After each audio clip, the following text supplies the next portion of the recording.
My name is Aly Khairuddin. I'm 50 years old and I'm originally from Malaysia, but I've lived in Singapore now for 22 years. And I have a family. I have 2 daughters who are teenagers and a husband. So we're a foursome with a dog and 2 cats. That's me.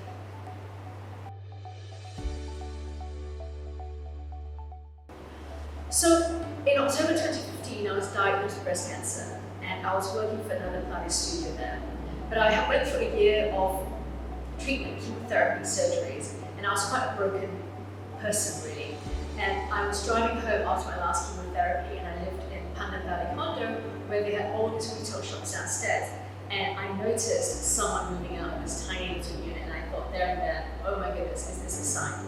So I started it really for myself, but then it grew and I called it FitNut Loft because fit was for fitness. I didn't really want to pigeonhole it into anything in particular. Nut was for nutrition and a loft because we were upstairs in a spiral staircase loft. And I really believed in the benefits of doing Pilates and strength training. And I wanted to combine the 2 elements. So by combining Pilates and the strength training element, you get really the benefit of both things. And women don't have the time to do 3 hours in the gym and then say 2 or 3 hours doing Pilates. So I thought this was the best and most effective way for women, especially 40 and above, to get exactly what they needed from a workout. So, having been certified by Stop Pilates in Canada, I was very used to their machines. And my very first reformer that I bought was directly from them in Canada. And when I was expanding my studio and opening my second one, I knew that F1 Recreation was the supplier of studio equipment. But even before that, I heard about F1 from other people saying these are the people to go to who want really good quality equipment. And so over the years, I've developed a relationship with F1 Recreation, and they've been honestly super professional. I have a great relationship with Persis, who I'm supposed to charge my account, and they were really just a little touches, like when I opened my new studio, my second studio. You know what? There were flowers on my opening day. That really meant a lot to me. That was a really sweet personal touch. I really appreciated it. Before I had breast cancer, I was busy. I was juggling multiple balls, which honestly all mothers do. We look after our family, our children, our jobs, and we really put ourselves last. After I was diagnosed and survived it, I really came to the conclusion that actually I have to put myself first, because I grew up without a mum, because my mum died when I was 7 years old. She died from breast cancer, so I knew firsthand what it would be like to actually grow up without a mother.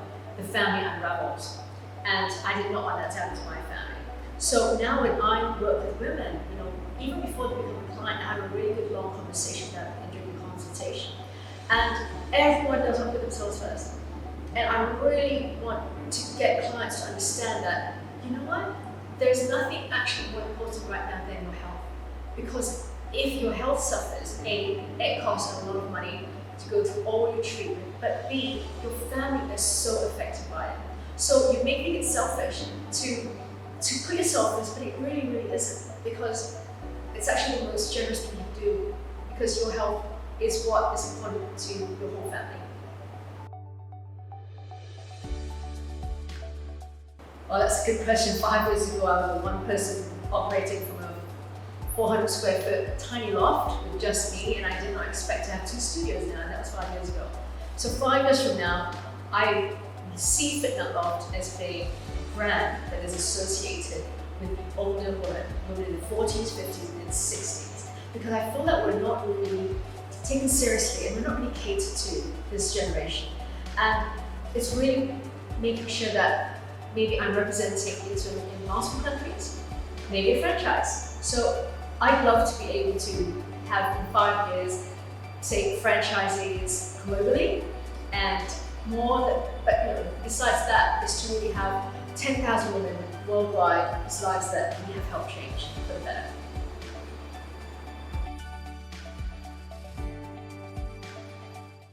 Okay, so the first thing is make time.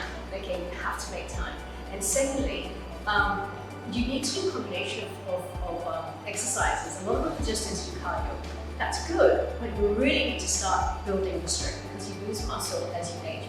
And you don't want to be that hunched old woman who can't open the jar, who's dependent on other people. So prioritize strength, prioritize sleep, prioritize stress management, prioritize eating enough protein and obviously all that green food that goes with it.